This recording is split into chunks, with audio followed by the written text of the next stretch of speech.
If I had to share my views about what a truly sustainable business would look like, everyone would assume I would spend most of my time talking about, how racial equity has to be at the forefront. And actually, my views of what a sustainable business needs to look and feel like is one that's built around traits and purpose and values. I know I don't talk about this often, but I am a massive proponent of the Sustainable Development Goals. So I myself challenge the work that I do to ensure that I impact three Sustainable Development Goals. So one is about decent work and economic opportunity. The other one is reduced inequalities and justice and peace.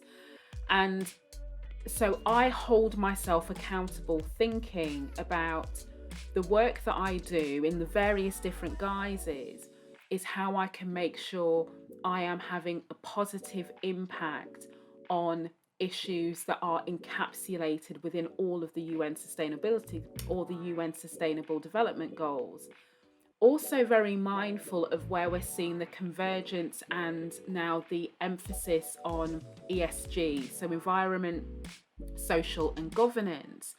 And it's all part and parcel of the same thing, isn't it? Because it's recognizing that for a business and an organization to be fit for purpose in the future, you have to mitigate your focus on profits and commercial success with impact, right? With ensuring that you are reducing the negative impact of the way you do business on the planet, to also ensure you're promoting fairness, progressive inclusion for not only your employees and just your customers, but also thinking about the rest of your value chain. So, your suppliers, people in your supply chain, your community, part of the global community now, not just local and regional community. And if you then replay that back and think about where racial equity fits in, it's fundamentally about creating socially just workplaces where we're moving away from prioritising issues according to it affecting the majority, and instead holding tight to those values and thinking about what does a sustainable business mean, and how do I encapsulate that, recognizing that there are certain pockets of communities where there are deep inequities, there are deep structural barriers.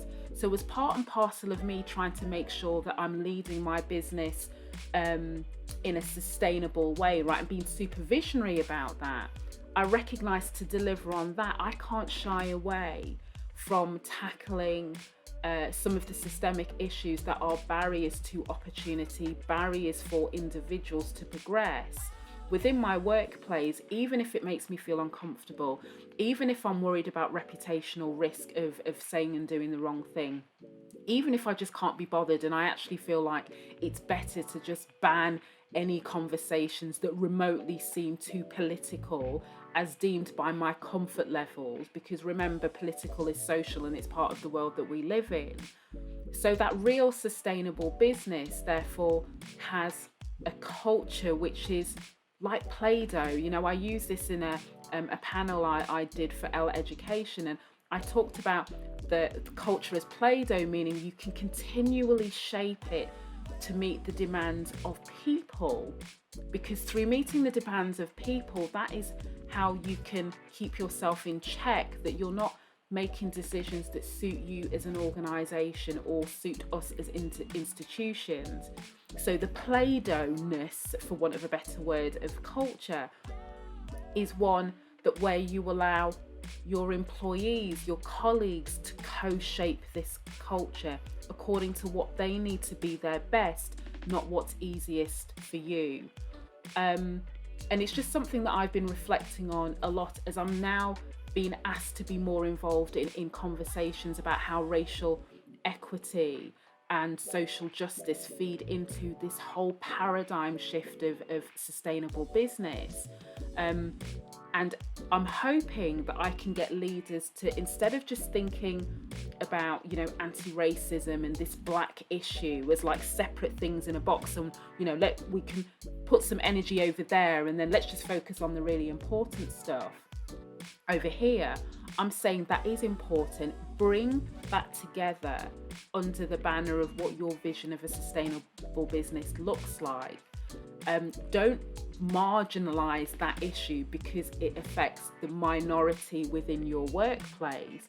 Make it mainstream. Make racial equity mainstream. Make, you know, moving away from this idea that diverse is anybody who isn't white cisgender. Challenge this concept of what is normal. Be able to think about how you can educate your customers even to think differently about some of the world's biggest problems, particularly if you're worried that by engaging in some of these issues, right? I know I have this all the time where people are like, well, I want to, but fundamentally, if I lose customers because they don't like the fact I'm taking an anti-racist stance, what is that going to do to me as a business? And what I'm saying is well, the way things are going, you will be left behind. But also it is a source of competitive advantage. Beyond the moral argument, it's a source of competitive advantage if you can balance sustainability, empathy, compassion for individuals, for people, whether they're directly in your ecosystem or indirectly as stakeholders just by being global citizens, as well as your product or service and driving profitability and commercial success.